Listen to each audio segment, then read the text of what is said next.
Dad, how do you define success?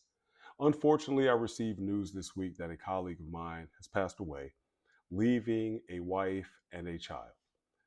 And then I was also reminded, having dinner with some people, some folks that, very cool, spectacular dinner. And the woman at the table asked me, "So, how is your emotional intelligence?"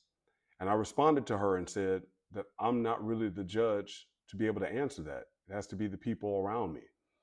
And that also reminded me of this blog post I'm about to read to you today. So, with both of those events, let me jump right into the post. And really, as fathers, we need to define success, certainly in our own way, but also in light of others. And there has to be a mixture between the two. And you'll see what I mean here.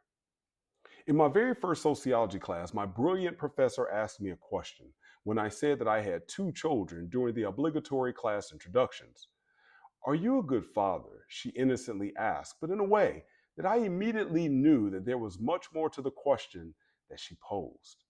I replied, "The only people that can really answer that question are my wife and kids." Later, Dr. Lynn Lewis told me that my answer was full of wisdom. What was funny was that I didn't even know where that wisdom came from in me.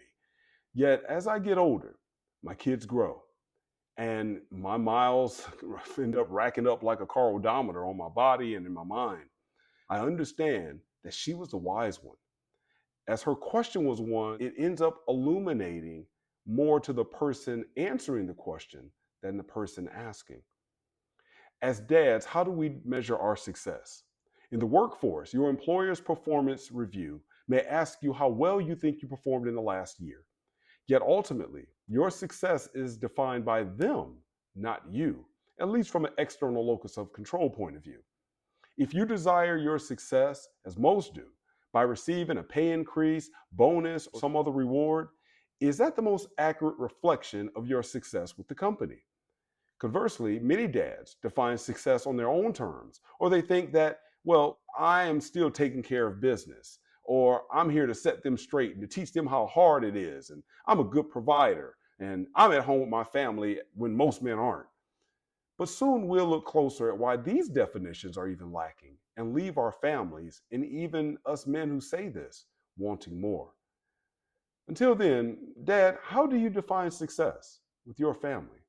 Does the end justify the means in your worldview? Do you feel that if your kids stay out of trouble and get good grades, then you must be doing something right as a father? What would your maybe child's mother, your wife, say about you being a good father? As a father, we do have to balance between being a good father for those that we are fathering or even that we are parenting with. But we also need to be able to answer the question and have our own personal standard, one that's often given maybe by our own fathers. And that can be both good and bad. So I'm going to leave this here for now. Dad, how do you define success as a father with your children? Feel free to leave it in the comments below.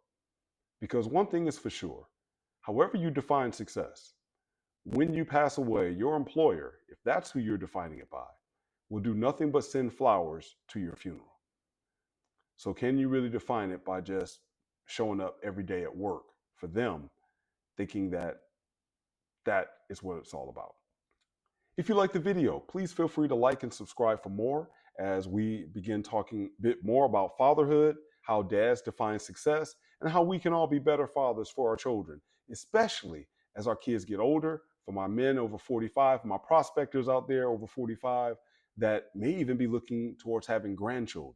Right now, everybody wants to change things in the White House, but what impact are you having in your house?